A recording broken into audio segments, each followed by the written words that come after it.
Chapter 3.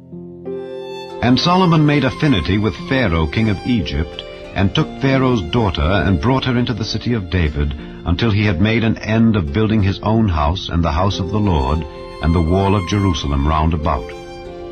Only the people sacrificed in high places, because there was no house built unto the name of the Lord until those days.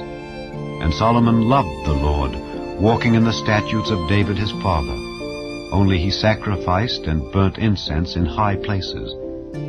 And the king went to Gibeon to sacrifice there, for that was the great high place.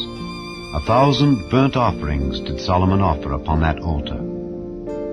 In Gibeon the Lord appeared to Solomon in a dream by night, and God said, Ask what I shall give thee. And Solomon said, Thou hast showed unto thy servant David my father great mercy, according as he walked before thee in truth and in righteousness and in uprightness of heart with thee.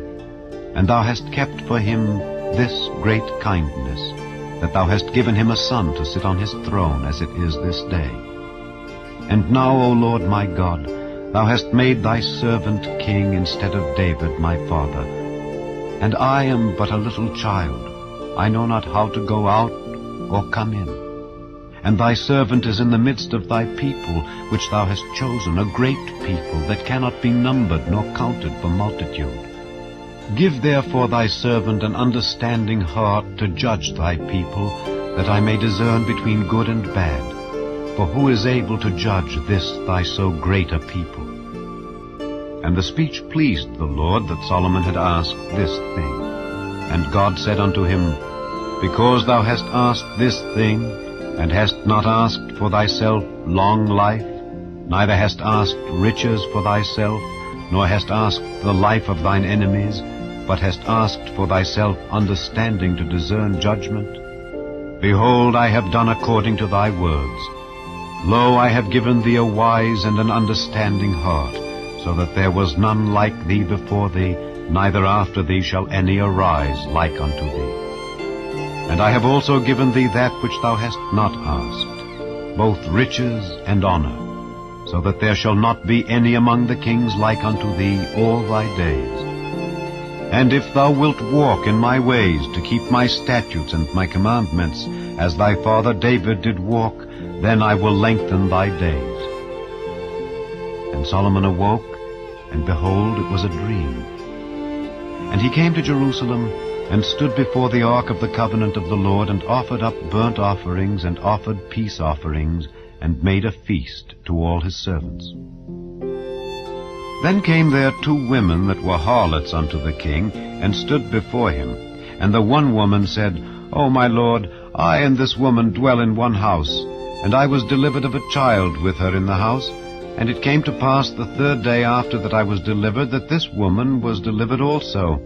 And we were together. There was no stranger with us in the house, save we 2 in the house.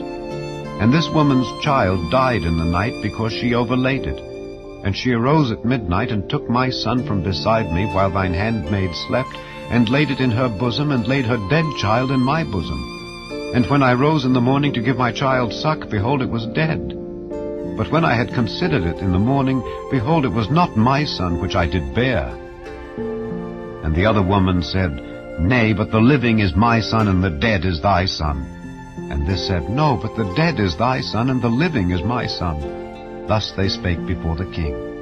Then said the king, The one saith, This is my son that liveth, and thy son is the dead. And the other saith, Nay, but thy son is the dead, and my son is the living. And the king said, Bring me a sword. And they brought a sword before the king. And the king said, Divide the living child in 2, and give half to the one and half to the other. Then spake the woman whose the living child was unto the king, for her bowels yearned upon her son. And she said, O my lord, give her the living child, and in no wise slay it.